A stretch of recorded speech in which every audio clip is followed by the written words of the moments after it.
recording. We're set to go. How are you feeling? I'm feeling good. It's your first podcast. Yeah. I Okay. think it'll be comfortable because it's a conversation. So I think it'll be fine. Awesome. Okay. So we have two night owls, two only childs, two filmmakers, Bronx and Harlem.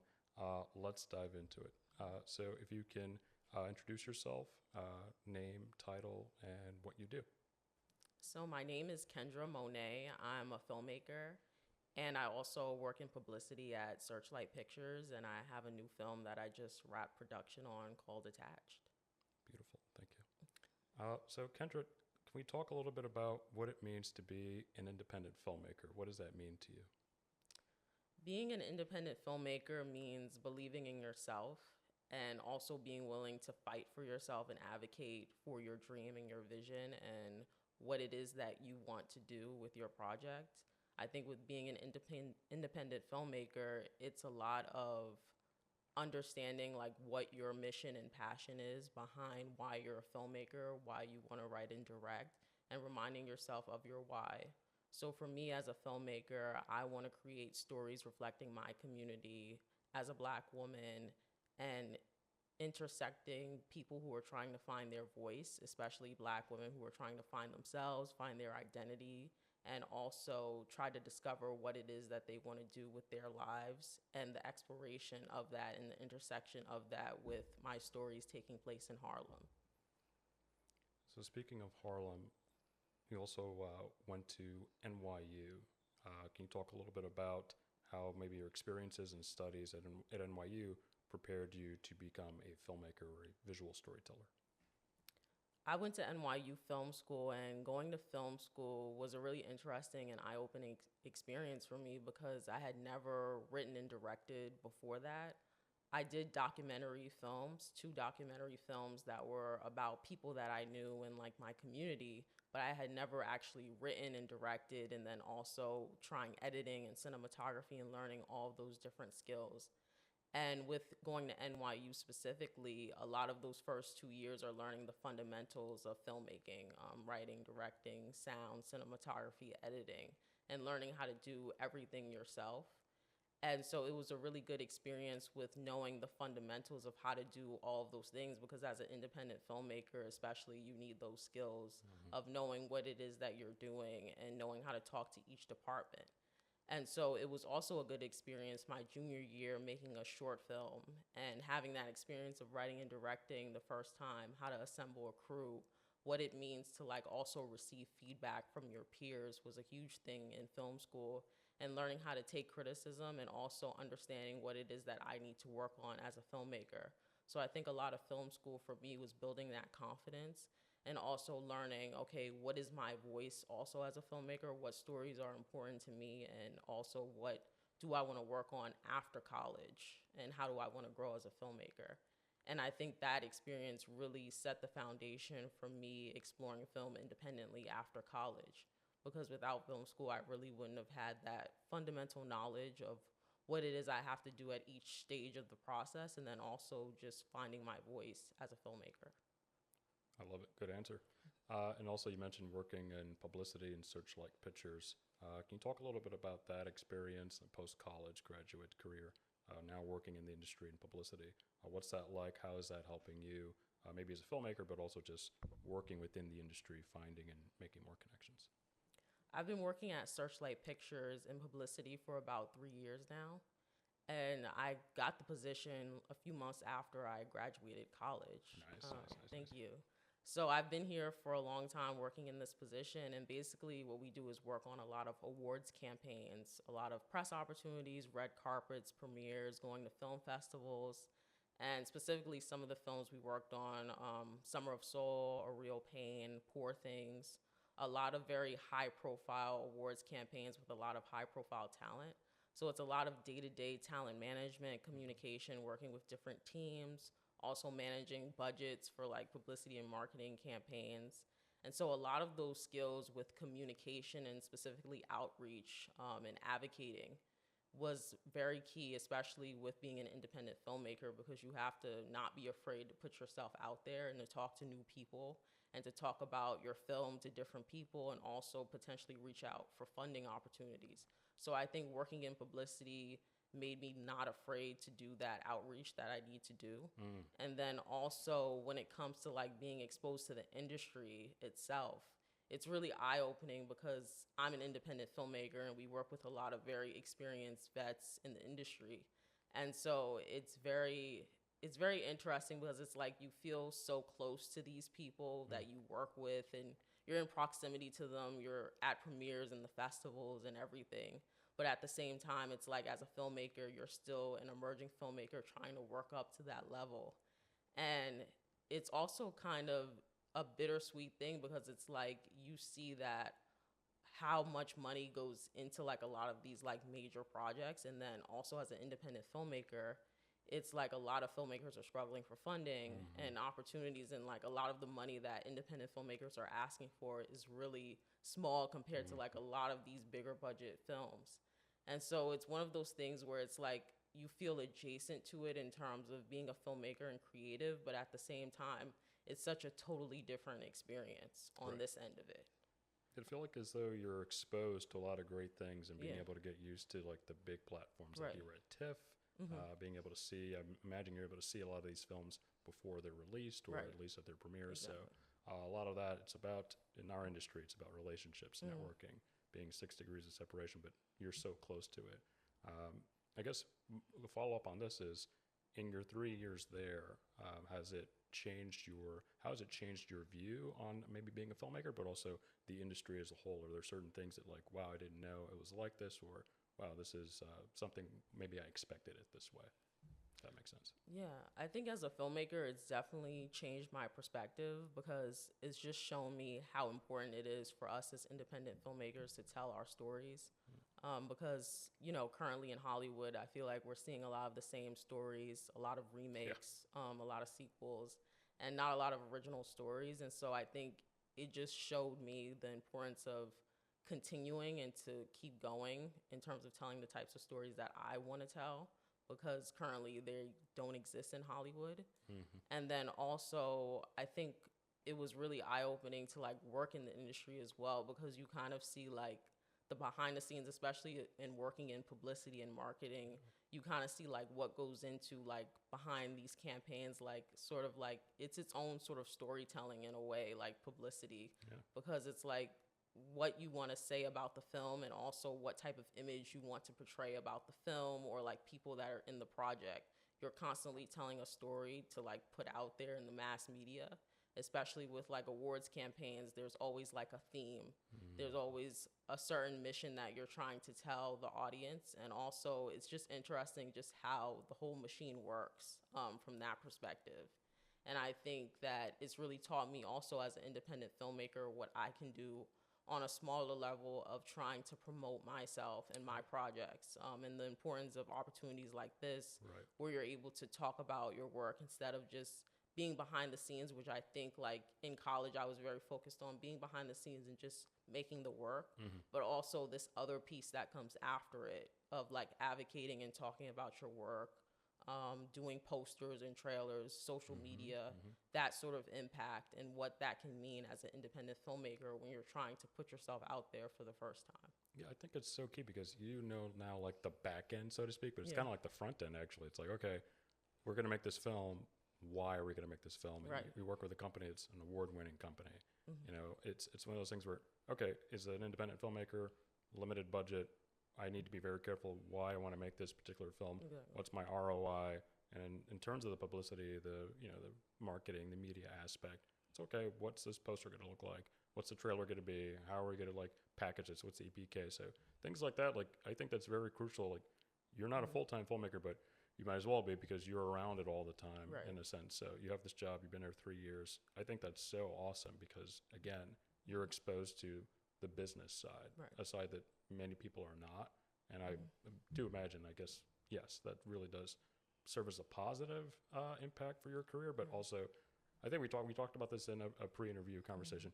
If you weren't going to be a director, would you like go into this particular field? And you're like, yeah, maybe. Like I could.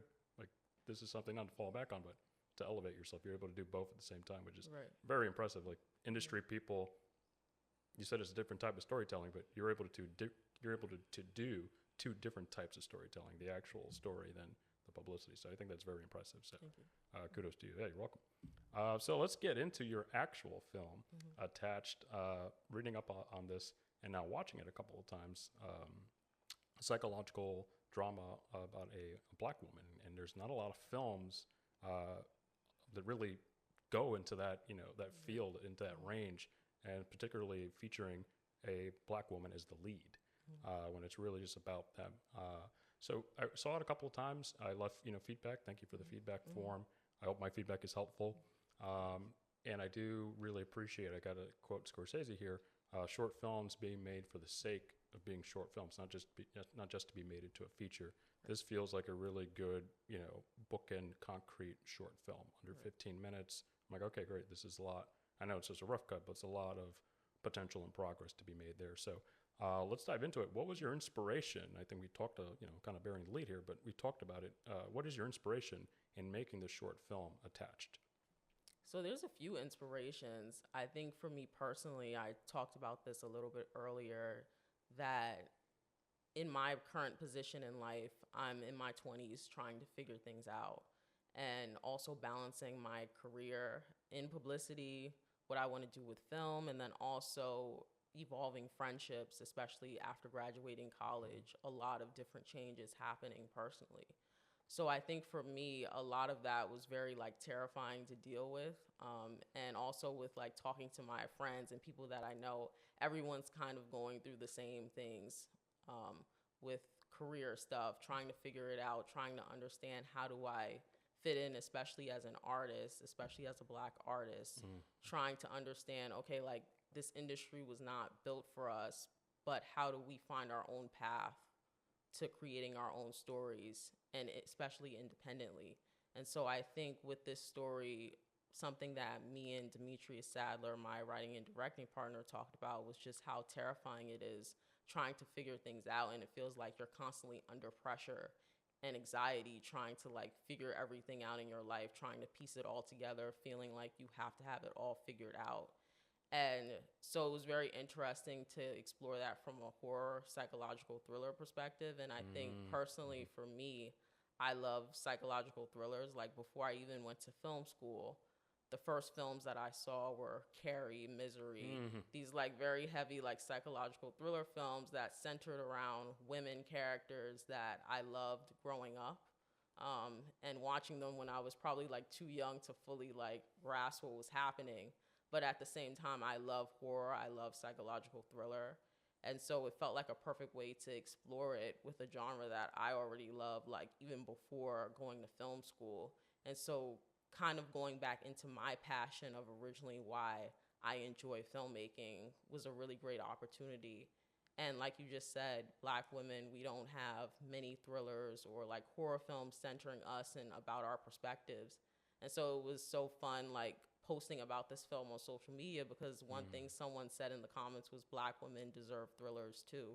And so that kind of became our tagline and one of our reasons why we wanted to do this film. So it's a lot of different inspirations there, a lot of different films that also inspired us as well. I love that. Black women deserve thrillers too. Let's get that going more. That'll be a good clip. So being an independent filmmaker requires an enormous amount of work. We had talked about this in direct messages and in person. You're staying up late, you're type A, you're a night owl, you're the director, co-director, you're producing, co-writer. This is your baby, you've raised the funds, some months of prep, and then a lot of maddening days leading up to it.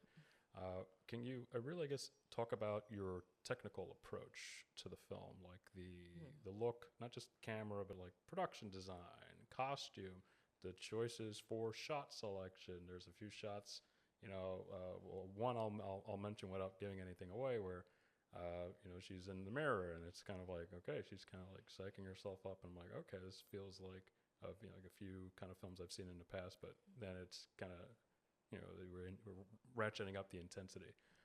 So yeah, can you talk about your technical approach to the film? Yes, so our technical approach and talking about the look of the film really started early on in the process. I think around February or March of this year, we started talking to our DP and having those early conversations, probably like 6 months before we even shot the film. Yeah, you shot in July, so Right. prep in March. Okay, yeah.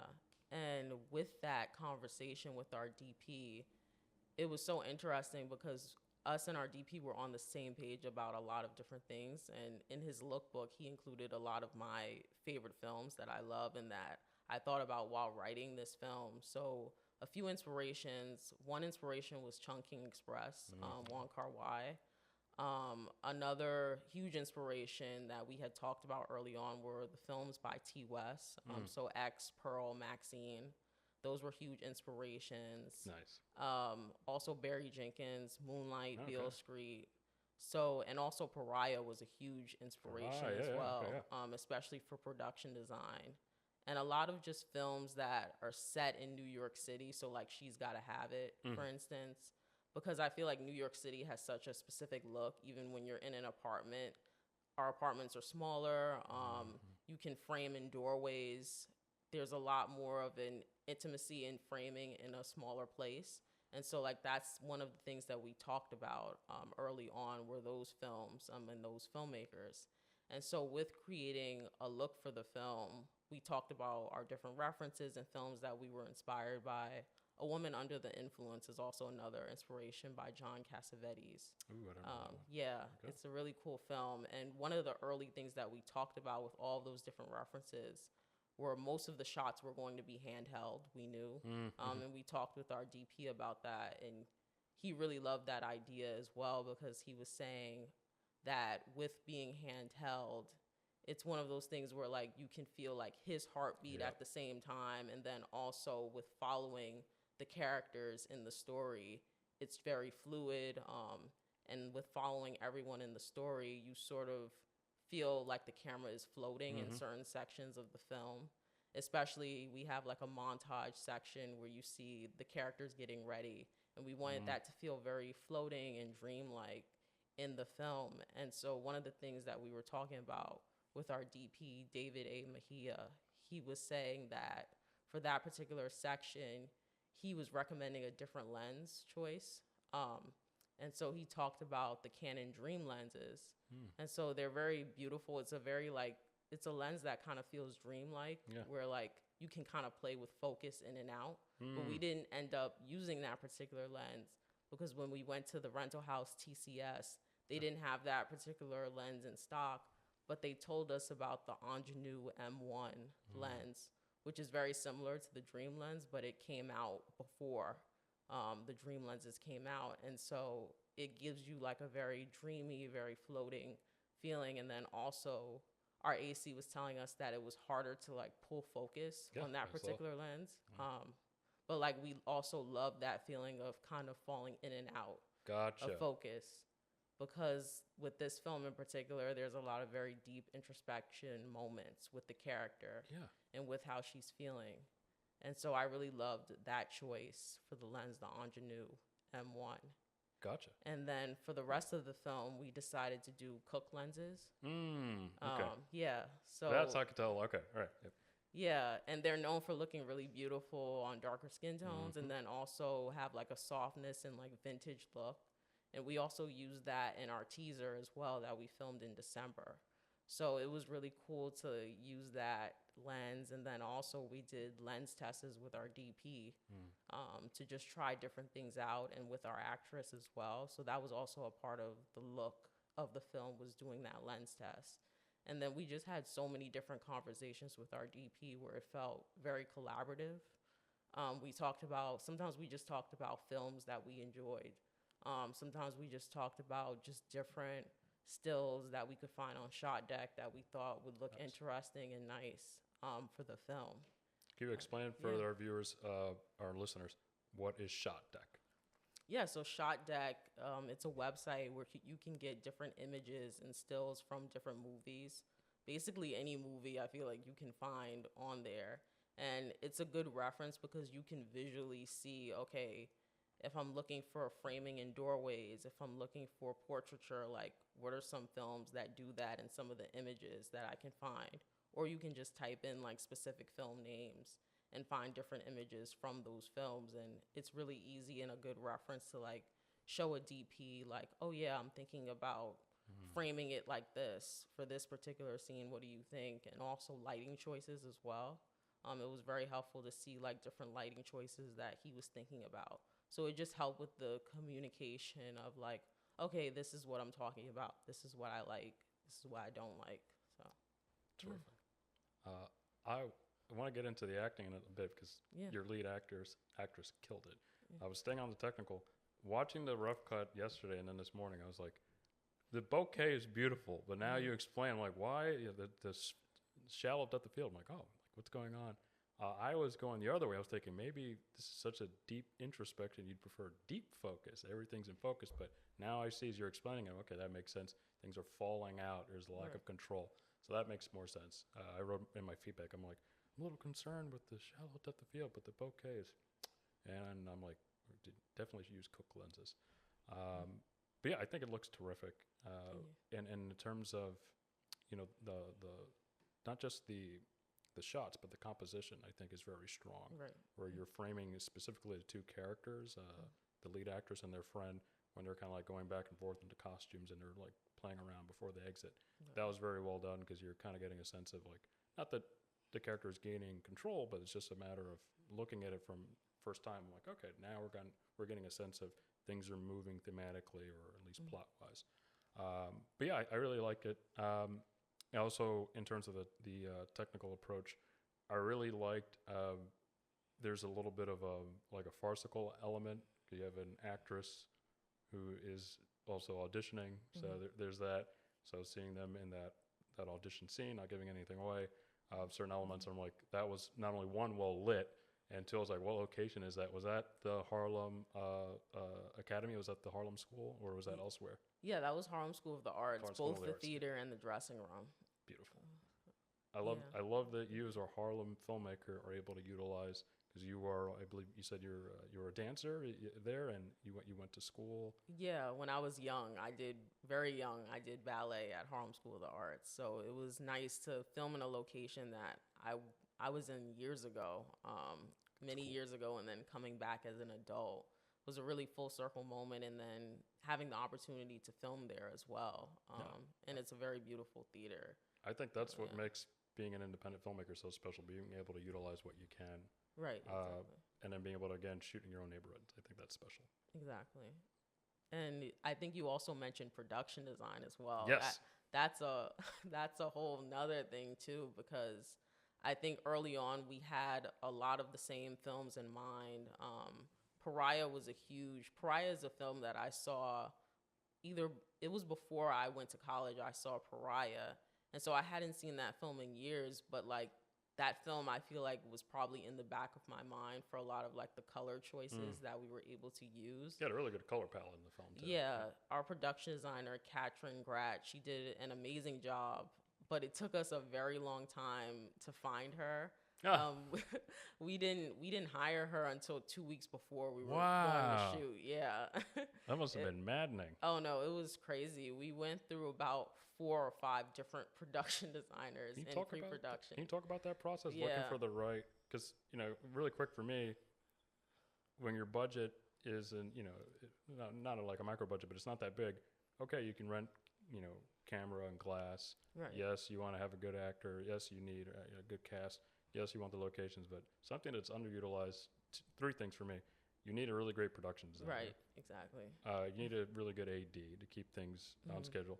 And then you need a good script supervisor. But I say production design number 1 because what is this film going to be known for? And when I look at your film, I'm like, okay, this looks great. You know, the camera, great, but the environment looks great. And then, of course, we'll get into it, but your lead actress killed it. So, yes, production design. What was that process in finally finding the right one? Yeah, it was insane. I feel like I'm always so unlucky when it comes to production design specifically because in college for my short film, like, we kind of had someone, but they couldn't like make the actual shoot days, so I had to kind of do it myself. No. So like I've had experience having to do like production design myself, and so in this process, we went through about like 4 or 5 different production designers who were all amazing. Yeah. Love their experience, love their ideas. but like other projects kept coming up during our dates in July, and they were like, oh, I can't do it anymore. Oh, like certain things were coming up. And so it just felt like we were so unlucky with like finding someone and going through all these different people. And so the last person that we had on that could no longer do it, it was 2 weeks before the shoot, and she recommended a list of people to us, and one of them was Katrin Gratt. And so I like was type A personality, night owl. This Yes. is where it's gonna come out. It was like the middle of the night, like probably like 2 hours after that last person dropped. And so I was just like texting and calling all these different people that she sent me. Like it was probably like 11:30 p.m. And so I was like, I don't care. Like I'm gonna text all of these people. Like we have to find someone. It's 2 weeks before. And so Katrin, she responded that morning, and she was the first person who responded to my text about needing a production designer, and so recommended you. And so we were able to have a meeting a few hours later that same day, like probably like 2 p.m. the next day. And so I was talking to her about the film, and I was like, thank you for being like available to hear about it. And she was asking all these interesting questions about the character that went beyond the script. And so she was like, yes, I would love to be a part of this. And like within a day, she sent us like a lookbook and renders of the location of what it would look like. Beautiful. From her perspective of adding all these different elements. And it was amazing, like what she was able to do. And like that weekend, we started ordering things, we started sourcing things. And it was like insane, like the turnaround time, like 2 weeks before, like we started having everything and assembling the pieces together, like up until the last minute. And she was able to like come up with everything within like 48 hours. So it was pretty incredible to have her join, and specifically with the location. The biggest challenge that she was able to overcome was the fact that the location is all white walls. Right. There was absolutely no decor. So like every single thing that you see in the film was everything that we added. And you did this on your Instagram stories, I think, and posts maybe as well, in terms of showing the before and after. That was really well done, what you did to make it look lived in and fitting the personality, a little bit of dysfunction, but also creativity of the character. Right, yeah. And with our kind of production design strategy, there were a number of things that we did. Wallpaper was one of the things that we did in terms of adding color. So in the bedroom specifically, we have like an orange wallpaper, purple bedding. So it was very important for us to add like pops of orange and yellow, and then also purple. I think purple. Why was that important? Oh, so go ahead. Yeah. So for us with the orange and yellows, I love If Beale Street Could Talk. Okay. So like, even though it's a period piece, I love like orange and yellows and browns, and what that adds to the space, like a very natural, but then also pops of color. And then also with purple, her being a young woman, I thought like purple is such a beautiful color. And it was also a color that we used in our teaser as well. So I felt like purple was such a beautiful color to add. And so specifically, like with adding production design, there was a lot of different things. We sourced from Materials for the Arts, which is a great resource to use if you have a membership and are able to get one. We also went through different vendors for like specific art pieces that we have in the film. So we have a lot of different paintings, a lot of different just interesting things that you wouldn't be able to buy out the store, but very like thrifty and like collectible items that we were able to use because we sourced from different vendors and different local artists to have help fill the frame of the project. Our production designer also did like this really cool like paint collage painting herself that we were able to like hang up on the walls. So it was just a lot of very like creative things. And also when it came to lighting itself, it was very important to add lamps to the space to give like that natural lighting. That was good with that bouquet, like a lot of black and yellow. It's really good. Yeah.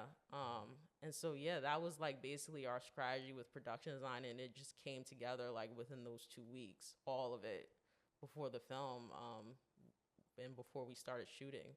So it was very stressful, trying to find someone, but it really all came together. And we just had the perfect production designer. She really transformed like each of the spaces because we filmed in an Airbnb. So it looked like a very standard Airbnb setup, and like she made it look like someone lives there, a young woman lives there, an artist lives there. And another thing that was important for us from a production design perspective is that like having a production designer who knows how to ask the right questions and like wants to do a deep dive into the character itself. So we like built a whole backstory for her as a character that is sort of beyond what you can see in the script, but like also like what was she doing before this day that we come into her apartment. I love that. Yeah. Like really what happens before. Right, Like exactly. really quick, because we've interviewed others on this podcast, other filmmakers who kind of say, no, I don't like to do any backstory. It's in the script. Sean, son of Ratney, he has a terrific film that premiered at South by Southwest. We hope to screen it in October. But he says he doesn't like to do or didn't do any backstory work. Why did you elect to do that, and how did that help production or the making of the film? Yeah, so with doing a backstory, it wasn't something that we initially did in writing the film. We did like some things in terms of, okay, she's an actress, she's someone that likes to collect a lot of things, so that like comes out in her personality. She's very to herself, you know, kind of like the basic things that kind of help you get to the script point of it. But our lead actress, Janine Deal, and all of our actors had so many questions for us about each of their characters. Like, and it was so interesting, you know, hearing them like ask, okay, like before this, like, where is she from? Like, what was she doing? Does she do anything else besides act? Does she have friends? What's her personality like? Just very interesting questions about childhood even.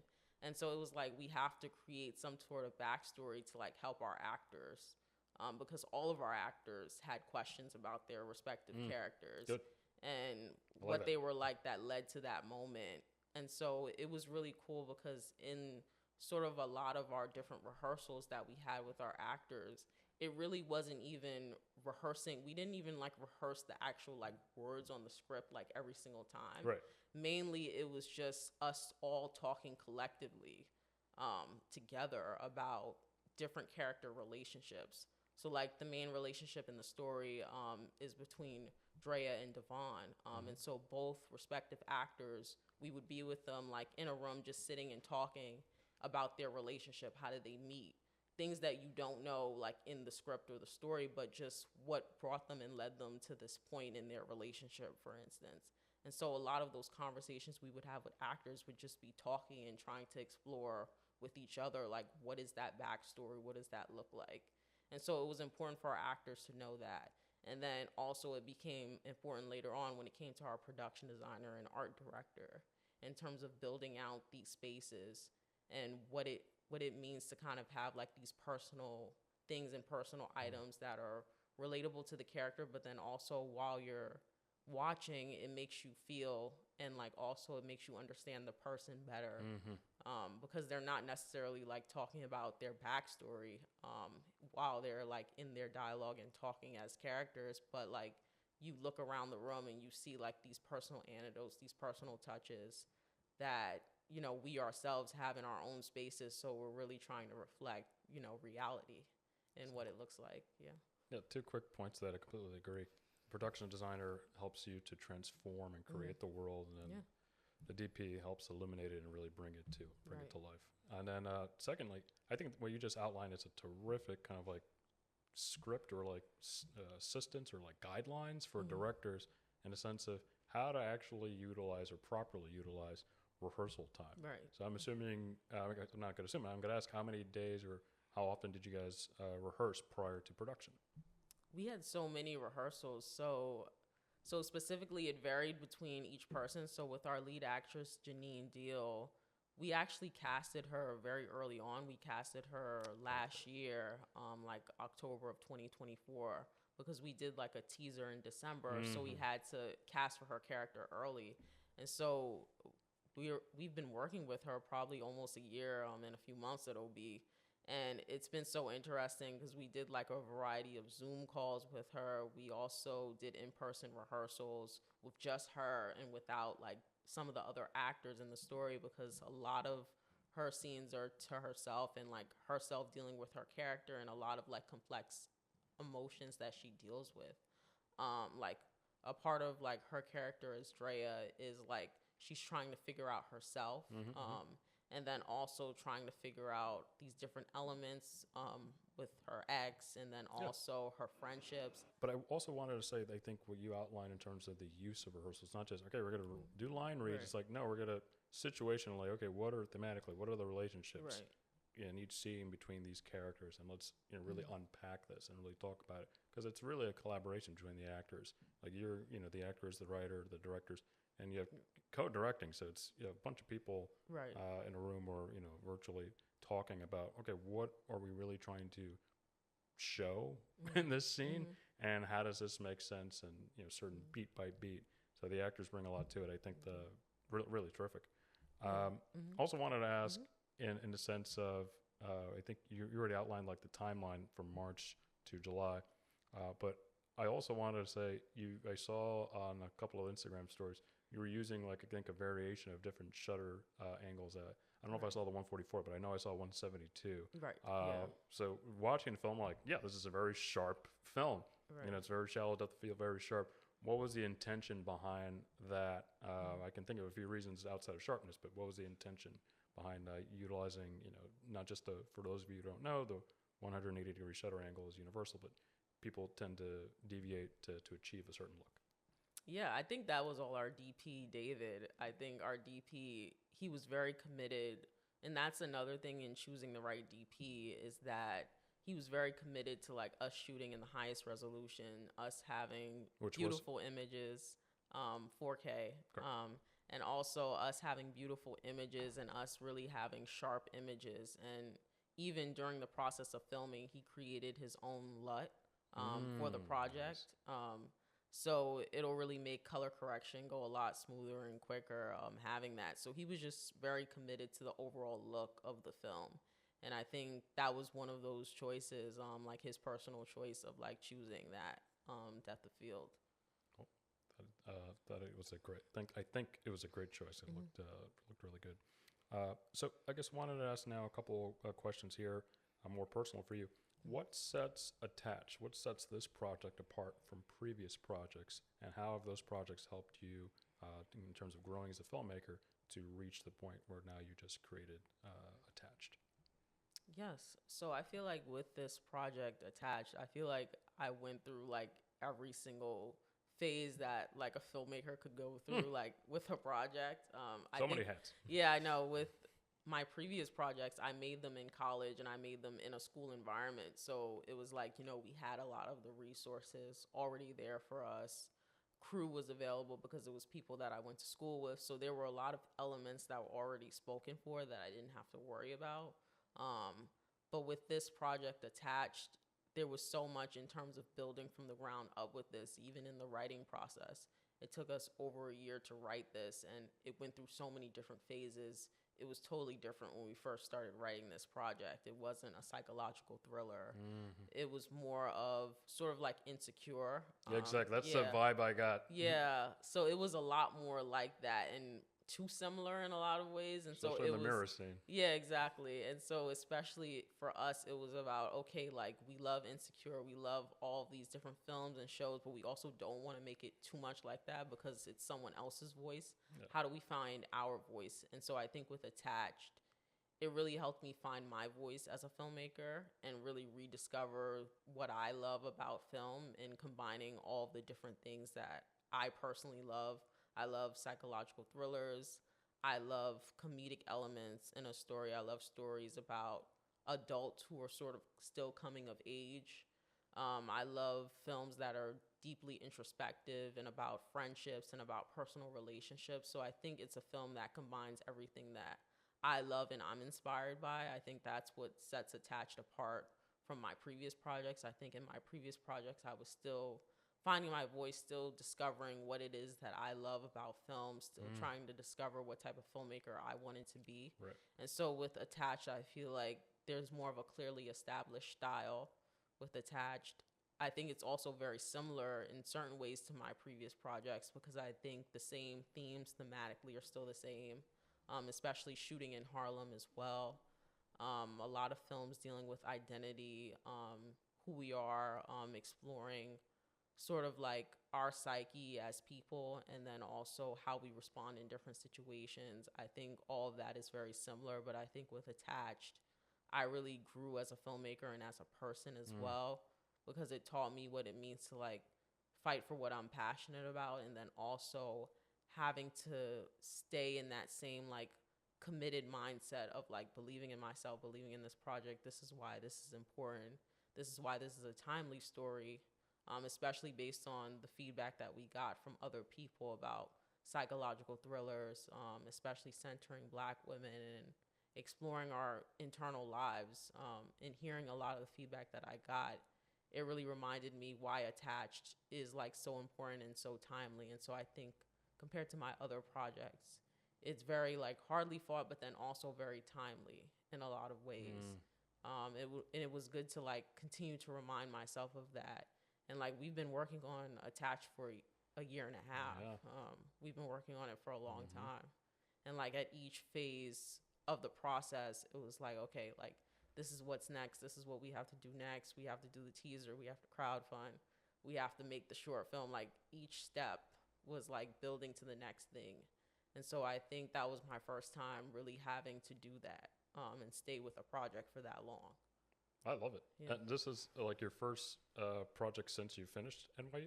Yes. I love it. So staying on crowdfunding, you did a crowdfunding campaign, and you also had a fiscal sponsor in Black Film Space. Right. We attended their summer annual like mixer recently. That was a terrific time.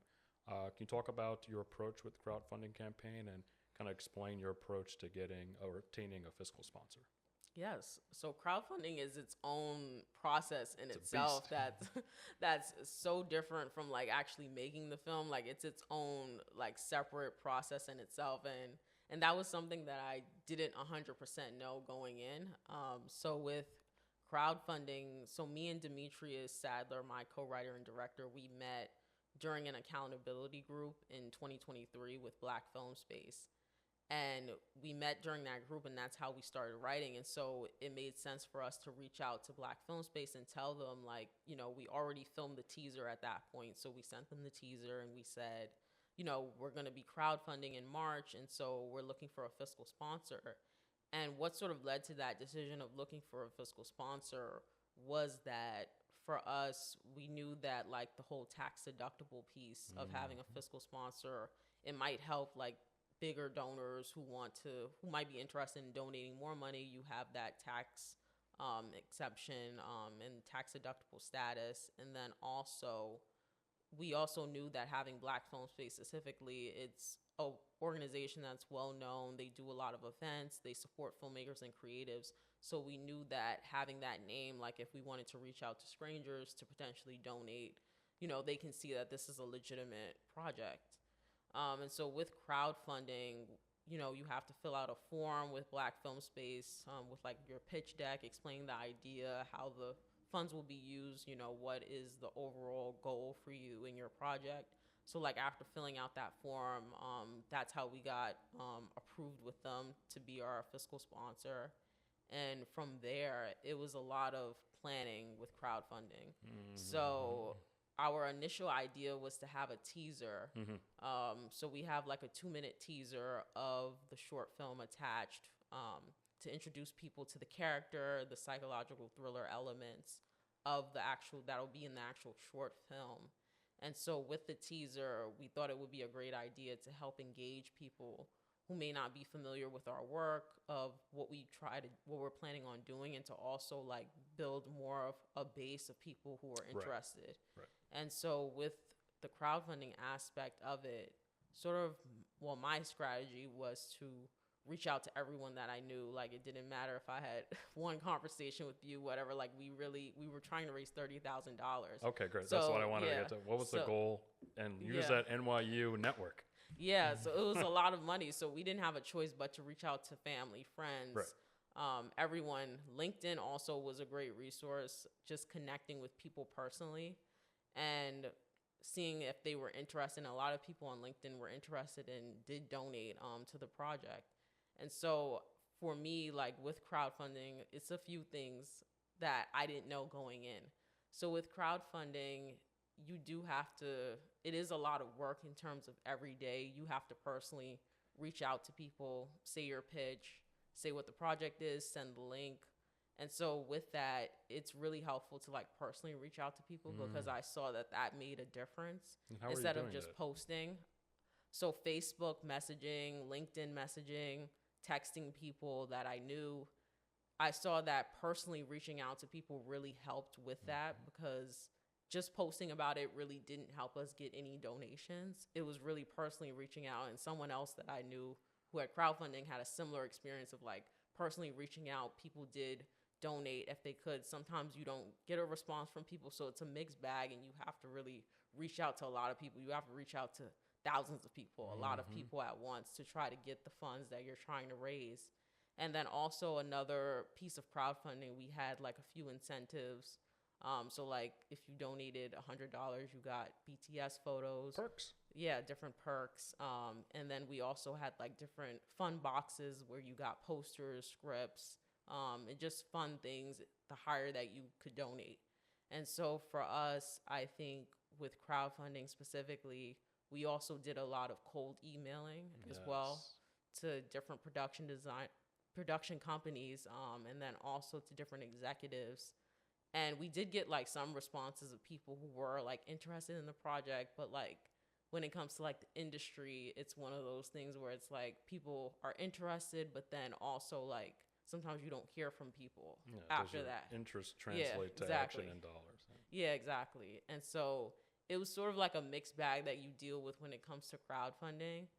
And like one of the advice that I also got from someone who like had crowdfunding, which is true, is that like family and like people that you're like closest with tend to like donate the most, and are willing to like donate the most. If you're not able to like get some of those like wealthy or rich people that you may not know and like executives to donate, family and people that are closest to you really will take like that tax deductible status and really want to like help out and donate. So I would say like to anyone who's like thinking about crowdfunding, if you don't have like an investor who's like willing to give like a lot of money, I would say like 10 to 15,000 is like a good range of like what you might be able to raise from like people just donating any amount.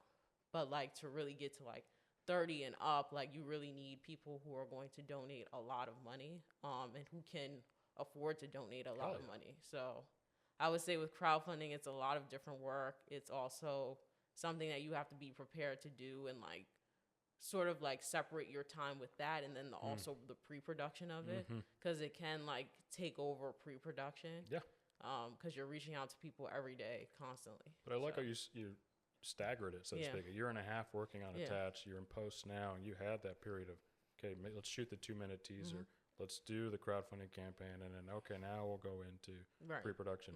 You know, I donated, I think, $25. You asked me, I donated what I could at the time. What platform did you use again? I used Indiegogo. So that's another thing with the platforms. Some are like all or nothing. So with Indiegogo, it's flexible. So like anything that you raise, you're able to keep. Cool. All right, so let's take a quick pause there. I'm going to switch out the cards, and then we'll finish up. But yeah, this is great. How are you feeling so far? Good. Good. Right. You're watching Uptown Films, so keep watching films Uptown. Hey there, I'm Nicole Tay, and you're watching Uptown Films. Hi, my name is Sean Senabratny, and you are listening to the Uptown Films podcast. Hi, this is Alvaro Franco, and keep making films Uptown, and please keep showing Uptown cinema. Hi, my name is Zayn Lindsay, and you're watching Uptown Films. Hey, this is Christopher Hall. Thanks so much for listening to the Uptown Films podcast. Okay, and 3, 2, 1, we're back. Okay, and we're back. So I want to discuss, we were just talking about crowdfunding and fiscal sponsor, but this is, I believe, your first project where you have a co-director and co-writer? Yes. Okay, and co-producer as well? Co-producer as well, yeah. Co-writer, producer, director. For me, that's like the order, like a writing, producing, directing. Yeah. What was that like? Walk me through that. Would you do it again? Spill the tea. Yeah, co-directing. It was really eye-opening, co-directing. So I co-directed Attached with Demetrius Sadler, and we met in 2023 in a writing accountability group with Black Film Space. So we were writing on Zoom every night of the week with like different people in our group, and we were writing individual stories during that time. It was probably September of 2023 to around November of 2023. We were in this accountability group, and it was probably about 15 other people in the group. And so some of us from that group decided, like, let's write something together once this is over. And so from there, we started meeting on Zoom twice a week with 3 other people that were in our group at the time outside of that accountability group. And we wanted to write a story, something that was about a young woman, something about someone in their 20s, something that was very similar to Insecure, like I mentioned earlier. Awkward black girl as well. Yeah. And dealing with like personal relationships, friendships, and just trying to like figure out life. And so that was like the general premise of it. And so in that group, we were writing for maybe a year, like up until like May of 2024, on this idea of like a TV pilot of this idea specifically. So it was going to be a TV pilot. Yeah, it was. I can see that. Yeah. That makes sense. Yeah. Watching it a second time, this is like very episodic. Because eventually I'm like, when is... Yeah, and so it was supposed to be like 4 teaser episodes leading up to a pilot episode, and each of the 4 teaser episodes was about a different character in the story. Wow. And like they can be watched standalone or together. But that was sort of the premise, and we ended up writing like 4 short stories and a pilot in this writing group that we had formed separately. And so in May of 2024, it ended up just being me and Demetrius because the other group members were busy with other things that they had going on. And so when it was me and Demetrius, we really were able to like get to know each other like separate from like the group, and we talked about different things that we were interested in. We ended up seeing that we both like psychological thrillers and horror movies. We liked a lot of the same types of films. And so one of the things that me and him were talking about outside of that original group was that, okay, like we have similar interests. We kind of like the story that we wrote in this other group, but we're not crazy about it at the same time. It just feels like there's a lot of different like character development stuff that could be more interesting, more elements that could be added to this to like heighten the stakes and make this more reflective of what we enjoy. And so we decided to completely change the story in May of 2024. And we decided to keep writing that up until like October of 2024, a short film instead.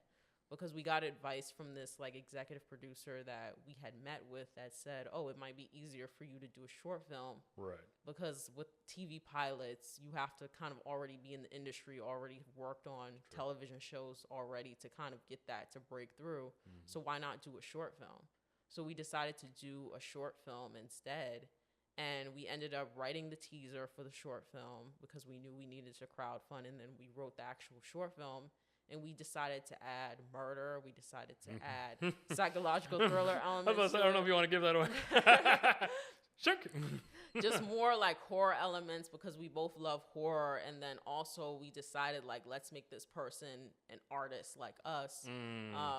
Let's really like center this story around what she's trying to do as an actress, and then also some of the personal relationships that she has in her life, because I think previously I felt like the story was too focused on like her relationship with her ex, and I was like just being like a woman in her 20s, like we have more going on than just a relationship.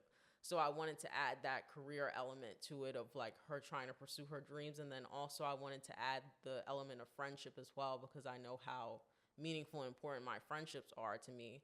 And so we started adding more elements that were more personal to us and meaningful to us, and like also not being afraid to let the story go left in certain ways. What does that mean?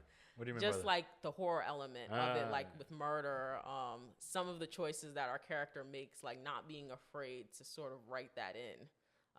Some of the more like elements that are more like psychological and thrilling about the character, and like allowing the story to kind of go in that direction. because before we had a story that was very much a comedy drama, and very straightforward in reality. But what if we like play with these elements of like reality, and then also what kind of goes on when you're just with yourself, by yourself, and you let your mind wander to all these different possibilities of like how you feel about different things in your life, and allowing us to like push the stakes of that, and what does that look like in a character and in a person. And so we just allowed the story to like take itself where it needed to go. And I think when it came to co-directing, so there were different phases of the project. When it came to writing specifically, me and Demetrius, we met on Zoom. We've been meeting on Zoom probably like twice a week for a year and a half. And for context, he doesn't live in the city. Yeah, he lives in DC. So in the writing process, we basically wrote drafts of the story individually. And then we would come together and like talk about each scene, talk about things we liked with what each other wrote, what we didn't like, or like what we wanted to expand on, and like choose one of the drafts or write something completely new. That's interesting. So like, coalescing different ideas exactly. like that's okay. Yeah, so we would be writing separately and then come together twice a week. And so from that writing process, when it came to actually directing and like assembling a crew, working with other people, one of the things with our like co-directing relationship, I know a lot of people do it differently. Like sometimes people like kind of like split down the middle responsibilities of what you're responsible for, whether it's actors or crew. Technical. Yeah, exactly. I think with me and Demetrius, especially with like, I think also with me being a type A personality, I love to have my hands in everything. I love to be a part of everything. So we decided that, okay, like we can both be a part of these decisions together. We can both talk about, okay, like specifically when it came to, for example, like production design. Okay, do we like this? Do we like these color palettes, or do we not? Like, what do we think? And like gauging each other's opinions about each of those things. And then when it came to like being on set, if there was something that I felt like I need to say to the actors performance-wise, I would do that. Trusting each other to like really say each other's opinions if there was something that needed to be done or we wanted to try something different on set. Like we each were able to have our own individual opinions and try those things out. And then also we were able to like really deliberate on, okay, like when it came to interviewing crew members for different positions, okay, I like this person because of these reasons, or like pros and cons about going with whichever person that we wanted to work with. So it really wasn't like, okay, like one person can only make a decision on this one part of the piece of like making this film come together. It was really collaborating and talking about it. And so that was like one thing that I appreciated about co-directing, was being able to have my hands still in everything as if I was the single director, but then also like considering someone else's opinion at the same time. So type A. And then also it was helpful in a sense having a co-director, because I also work a full-time job. So like that was another element of it. And then also being that the project was based in New York, you know, I did a lot of the location scouting. In terms of like choosing crew members, I did a lot of the outreach since I'm New York based. You're on the ground, Yeah, so there was like a separation sometimes when it comes to that. But then like with like auditions and rehearsals, he would come to New York to like help out with like rehearsals and auditions and like be a part of that process of like casting and also like working with the actors as well. Was there ever a conversation of the story potentially taking place in DC? There was a conversation. What was that like? Well, you're type A. Yeah. So you already know what happened. But but yeah, there was a conversation, because when we were in that larger group, at first the story took place in Atlanta because someone was based in Atlanta. But when it became me and Demetrius, you know, we're both East Coast, New York, DC, so it has to take place either or of those locations. And so I just felt like we both kind of wanted our respective cities. But one of the things that I said that I felt like, just as a New York filmmaker, I just feel like there's a lot of resources here, a lot of crew that we could take advantage of using, a lot of with casting as well. Like there's so many resources, like being in New York, and a lot of people who are creatives that we could access that network. And then also, I don't make films anywhere else. I make films in Harlem. Oh, yeah. Yeah, and being type A, I was just like, I have to be a part of every single thing. Like, this has to be New York. Like, where else are we gonna film this? I love that we were able to film in New York, because I think a lot of resources in terms of that network, crew, and casting, and just also our relationships with like the rental houses that we were able to develop in New York. I just feel like none of that would have been possible making a film outside of New York. So. I love that, and I love that about you, in the sense of you embrace your type A. Like, I will decide later what I will compromise on, not now. Yeah, and I think that also helped with co-directing too, because me and Demetrius, we're the same sign. We're both Aries, but we're very different from each other. Is he the fire? I'm the fire. Exactly. So I think it helps with balance, me being very direct, type A, and also with co-directing as well. Like, in addition to the type A personality, like every week, probably for like a year that we've been working on this, I would have like a timeline of, this is what we need to accomplish each week, like bullet points of like what we need to do. This is agenda items we need to talk about in each meeting. So I think like I'm very much that type of person. He's very much a dreamer, in the sense of like he enjoys like talking about, okay, like these are my favorite films. These are like what films would be like interesting references. This shot choice would be really cool and interesting to try out. And he throws a lot of different ideas out there that are really cool and like really interesting to think about. And I think I'm more of the logistics person, and also somewhat of the creative too, in deciding, okay, like this makes sense for the look of the film, and like we both deliberate about those things. And so I think there's balance at the same time. We're not the same person. So like I think it was cool to have that dynamic of, okay, like we're balancing each other out in a lot of respective decisions. I love it. And I think that's perfect for not only just you in terms of how you like to operate, but the circumstances, finishing college and then being this your first, project, or your main project since graduating, co-directing. I'd co-directed in the past, just speaking from the eye. I enjoyed some aspects of it. It wasn't as close as this. Right. And I think certain components of racial and cultural differences played into that part, where I was focused on the actors, the other was focused on the technical on camera, and I was a little younger. It was like, this was 2014. Okay. So now if I were to be a co-directing, co-writing, co-producing again, I would go about it a little bit differently. I would probably model a lot of what you've done, because you and I are both type A. I was going to ask this. I don't know if I should ask this, but I'm very. I want to like ask it appropriately.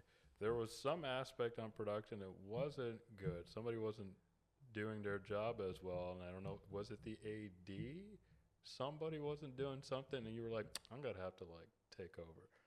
What was that like?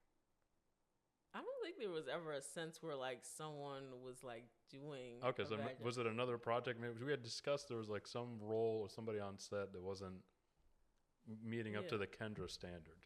Yeah, maybe it was a previous project, because I think with this film, like I was super impressed by like what everyone like came with. I think with this project, it was a lot of us coming together who had never worked with each other before. So it was really like eye-opening to like work with different people. And then like another thing that I think also helped, I don't know if I shared this with you, but prior to filming, we had like 3 prep days where we had like most of the crew together, all of the cast together, and we sort of went through each of the scenes, each of the shots with our DP, sort of like on-camera rehearsals, and like also with our DP talking about like creative decisions and lighting decisions, and then also with the actors going through each scene, figuring out, okay, a lot of like some of those like technical issues, and then also like creative choices that we would have had to spend a lot of time on those actual shooting days discussing. But like doing those things on the prep days really helped with like balance, and also finding, okay, like we already have an idea of what we want things to look like and what the shots are, but like really honing down on like what makes sense in the moment, and also having that flexibility to change things up when it came to shooting. I think that also helped me and Demetrius too, those like prep days, because it's a lot when you have a co-director, because it's like finding that balance of like not talking over each other, and then also finding that balance of like when someone should step in, and like also at the same time you don't want to like restrict anyone. So like you want it to feel like, okay, like I'm directing right now. So like I think finding that balance was really good during the prep days, and also with the teaser as well, like trying to find that balance between both me and him, and like, okay, like we should step in now, or like this person should step in, or like if you have an opinion or anything that you need to say, like feel free to do that. And so that's like one thing with like co-directing is like, I think that balance looks different depending on who you're working with and who you're partnering with. I think that when it comes to co-directing, it looks different for everyone. And so I would just say that like really get to know the person that you plan on like partnering with, and also making sure that person is deeply invested in the project. Like he's very deeply invested in the project as I am. So I think that always was the core of any sort of like thoughts or opinions or anything that we had, was we're both equally as invested in the story. I think that it's important just with co-directing, like learn that person, learn their personality under pressure. We are not under pressure, like just learning the ins and outs of people. And I think that's a really difficult thing, like being in a partnership and like working so closely with someone. Psychology it's a lot. Like more than half the Yeah. battle. I love it. Again, you've outlined in terms of rehearsal and then prep days, really essential things for our listeners to really like think about. So I wanted to ask then, really talk about your phenomenal lead actress. Like she really, for me, watching it a second time, like this is not a negative. She's carrying the film. She's in obviously every scene, but she does such a great job, so present. And again, first time I watched it was last night. 2 minutes in, we get that nice hook, and I'm like, because I already saw like the images and certain things with red on the face. I'm like, can you talk about early on getting her? You said you had her early on in the process of making the film. What's the actress's name and then their character name, and what was that like in terms of the audition and casting? Yeah, so our lead actress is Janine Deal, and she plays Drea in the story. And it's been a very long and also collaborative process with her because, like you said, we casted her in like October of 2024. So it'll almost be a year to that date. And it's really been a collaborative process because she was the first person other than ourselves that we incorporated into this film and story. So it was the three of us for a long time, just working and collaborating. And initially when we casted through Backstage and Actors Access. And we knew specifically for this role because we had already written the short film by that time and also the teaser. So we already knew that this person is carrying the story, like you said. They're in every single scene. This is a film where Drea, the character, goes through a lot of emotional ranges in the film. Some parts are more comedic, some parts are more emotional, some parts are more darker in the story. So I think we had to find someone going in that we knew, okay, we need to take the time to really cast and find the right person for this role because this is a lot to carry for that particular person. And so with casting, I think Janine was the first person to send in like a self-tape. Wow. Yeah. You got a home run right off the bat. Okay. So when I watched her self-tape, it was so interesting because in writing, I don't have like a specific vision of how the person's supposed to look. More so performance-wise, what emotion I want to get during the different scenes and what I want to feel. That's kind of what I think about when I'm writing. And so she just added something that was totally different from what I thought initially. Not 100% different. She hit like all the emotional beats, but just how she carried herself, I think, was different from what I had initially thought. I initially thought of Drea as, and she still is this, like a very understated person. But in Janine's performance, she has just something where like you want to continue watching her. She does, really. Yeah. Certain moments in the audition scene and then Alone, she has really great emotional presence and beats where it shows like that's an everyday thing. Like, not again. Like, didn't get it. Like, okay, this has repercussions. Okay, bills, this stuff. And in moments of silence, like Yeah. the scene really quick, I won't, again, give anything away. The scene where someone's coming to visit and then she's by the door. I'm like, oh my God, that's me. Or I'm like, I don't want to see this person. Yeah. I can hear you breathing. That was good. Anyway, yeah, she was great. She was really like, you want to continue to watch her. You don't want to take your eyes off her. Exactly. And that was something that I hadn't thought about in writing, because I thought really about like the emotional beats in the story, and I didn't think about, okay, this person should have a captivating presence as well.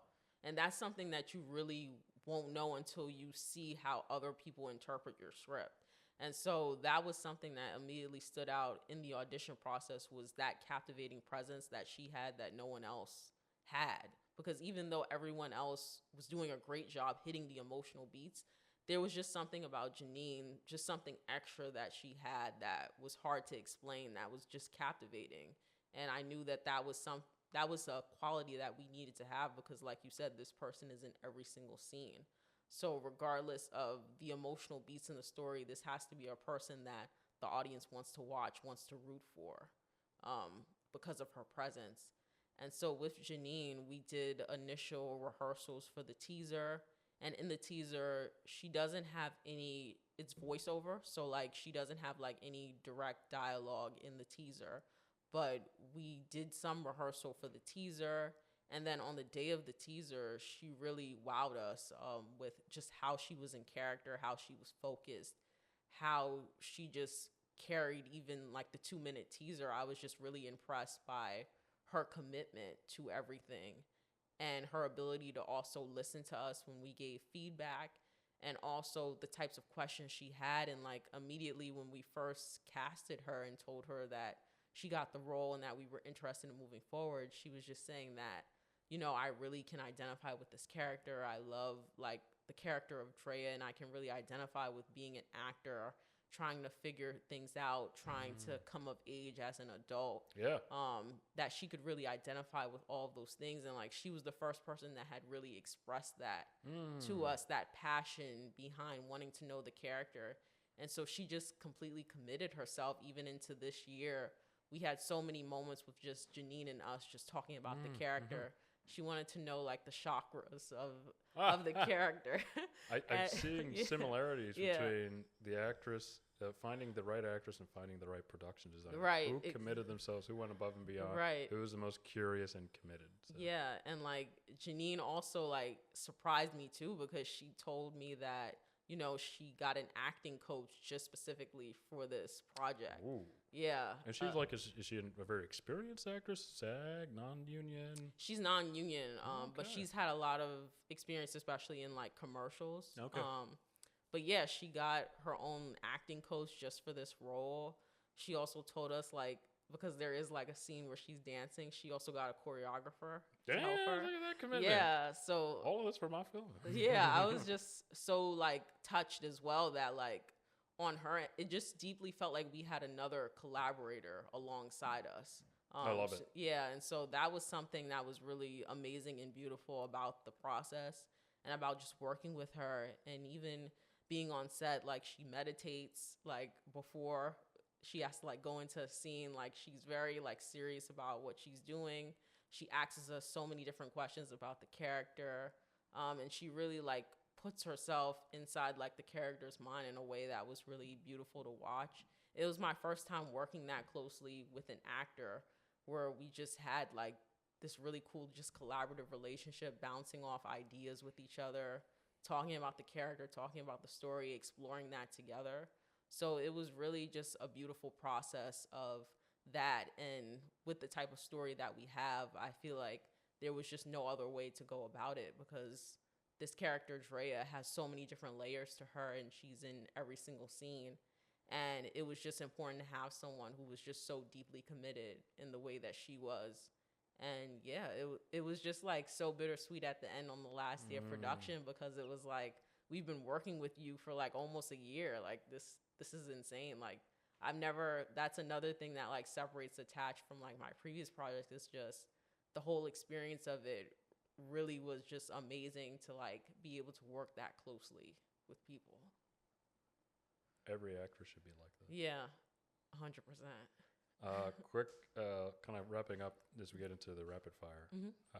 What was the martini shot? What was the last shot? You're talking about the last day. What was your last shot on set, if you remember? Yeah, the last shot. So the last day we were at Harlem School of the Arts. So the last shot was in the dressing room. It's this really beautiful scene that happens in a dressing room. That's a really like intimate moment where Drea, the character, she's reflecting on a bad audition that just happened to her. And another actress comes in the room and sort of gives her advice and something to think about along her journey. And so that was the last shot of the day. That was the last thing that we filmed. Good transition into mom, because she's like, is your mom paying your bills? Your mom did catering. Yes. I just found that out right today. I did not know that. What Yeah. was that like, and what was it like having your mom on set? Has she been on other of your sets? All your sets, okay. Yeah, she was on my set at NYU when I did a short film then. And yeah, she helped out with food, catering, all of the like little things. Yeah, crafty, all of the little things too that like you don't think about because you're directing and you're running around and doing a different things. She was there to like really think of those little things and like also making everyone feel comfortable on set, like if anyone needed anything. And so she also did that with Attached. She was there during the prep days, the 3 prep days we had, also the 4 shooting days. So she was there all week with us, helping and supporting. Everyone loved her on set because it's like no one else is going to do those little things like a mom is going to do. You can't hire anybody to try to replicate that type of role. Unless they're a mother and they're like, they've been doing it all. Like, I've met some really good crafty people like catering. They're like the mom on set. Or like, oh, my boys are in Australia and I'm here in New York. I miss my boys. Oh, come here. And it's like, but yeah, I do agree. Like the mom. Yeah. And even like when it came to like helping like clean, like because we had an Airbnb, so it was a temporary location. Even when it came to like all the equipment, because at some points I had to store the equipment in our apartment. So like even with helping with that, so it was just a lot of things, just having like someone by your side through everything that you know is going to always be there. So that was another like definitely very grateful to have her and have someone like her in my life, because you know not every parent is able to do that and be there. So it was just beautiful to have her with me. I feel the same way. My experience, my dad, my mom, they've helped me out with my films. My last short film I made, Side Hustle, my dad was driving the car, so that way we could be sitting in the back seat getting shots of the person biking. Nice. And then he's like, he still remember, he'll ask me like, oh, how's so-and-so? And I remember I was biking so much that day. I like when you weren't using the bike, and it's him being on set, my mother helping out as well, my aunt. So that's it's an only child thing. It's an only child thing. Yeah, 100% agree. Only child thing. We need support. We don't have siblings, and like your parents. Yeah, we're both lucky. We have our 2 parents. Yeah, my aunt helps as well with crafty and then and also some acting. Yeah, and she's also my executive producer as well. Your mom? Yeah. Okay, I love it. One of our executive producers. So she just helps out every area to make sure like this project happened, and she was just as committed as we were in like trying to make this happen no matter what. And like also the moral like and just personal encouragement she would give me like when things weren't going right or like something was happening. Murphy's Law, yeah, she was like, okay, like this is gonna happen, like you figure it out, it'll all come together. So having someone to remind you of that every step of the way as well. I love it. So wrapping up here, I wanted to just get back to the writing of it. So just 2-part question. How did you come up with the name Attached? And then in terms of this unique writing process that I would love to spend more time on, but I think we're short on time. In how many, it's like a little, I think over a dozen scenes in the film. How many of your scenes, or did you decide, you and Demetrius, like, hey, in terms of the coalescing of the 2 scripts, like this is the scene that makes it, this is the scene that makes it. Like how did you essentially put the script together if you were utilizing that writing process? So again, how did you come up with the name Attached, and then ultimately the final script? How did that come to be? Yeah, so with the name Attached, we were struggling to find a name for this for a while. We probably deliberated for like a couple weeks about names and like what we wanted this to be called. Just going through a lot of like names that like wouldn't work and like weren't it. And so like we both, I think, felt like, okay, like we need to keep looking and keep thinking, like, because I'm really into like metaphors. So I definitely knew that I wanted the name to be symbolic of something in the character's life. And then we also say the word attached in one of the scenes, because I love like when characters sort of reference the name like in fun ways.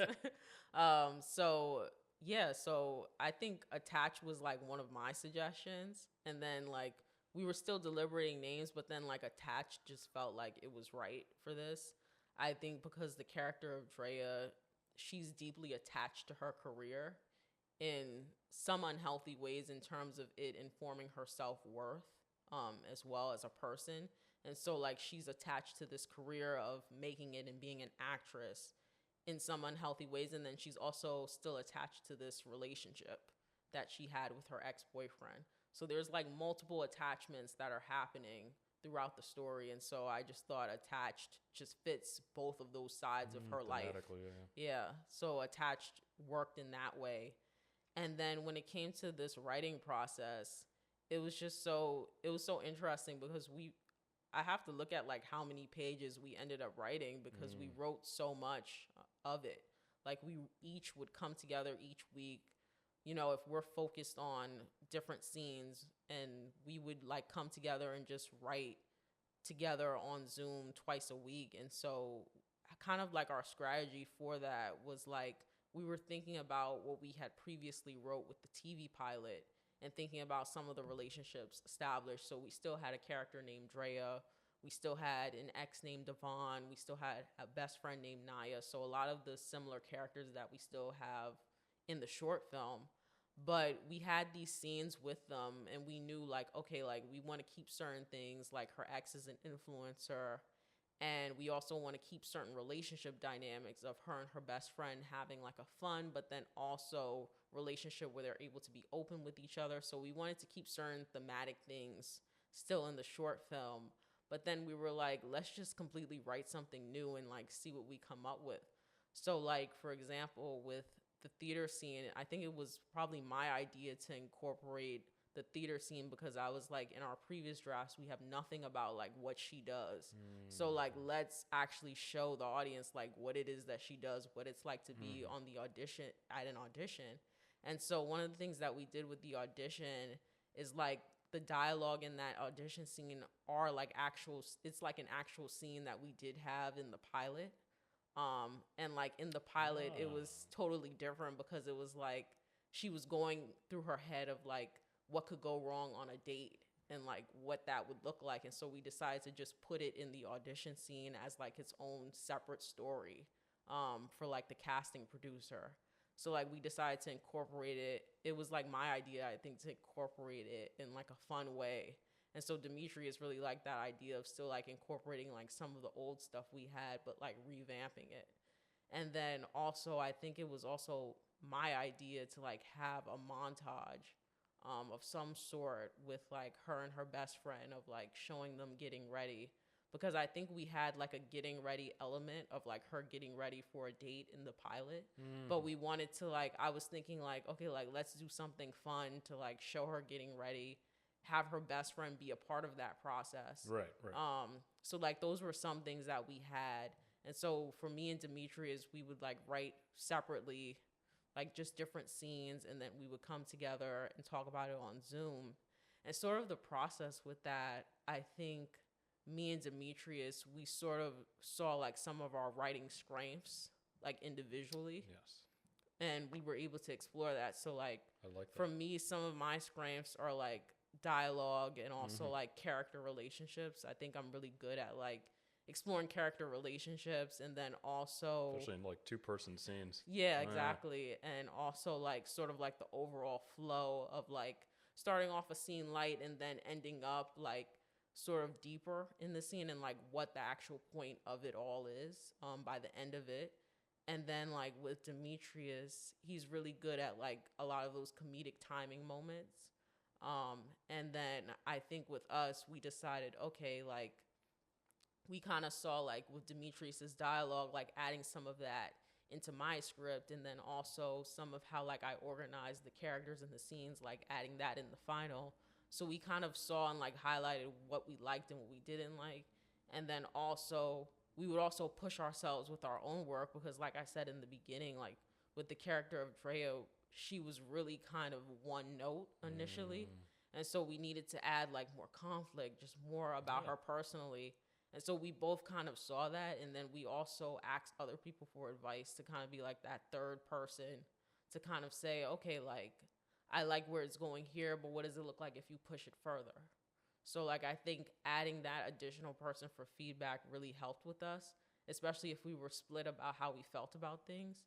And then also like, ultimately, I think what worked with the writing process was that we don't have egos. So like, we're very open to like feedback, and like, okay, like if we're not going with my idea, I'm fine with going like with what you have, because this is really good, and we're able to like complement each other on our writing skills and what we like and what we don't like. So there's like the absence of ego in all of it. I think that really helps, and it's always about what's best for the story and what's best for the film. Type A, absence of ego. Interesting. Yet fiery, yet an only child. Very, very interesting. There's so many layers to you.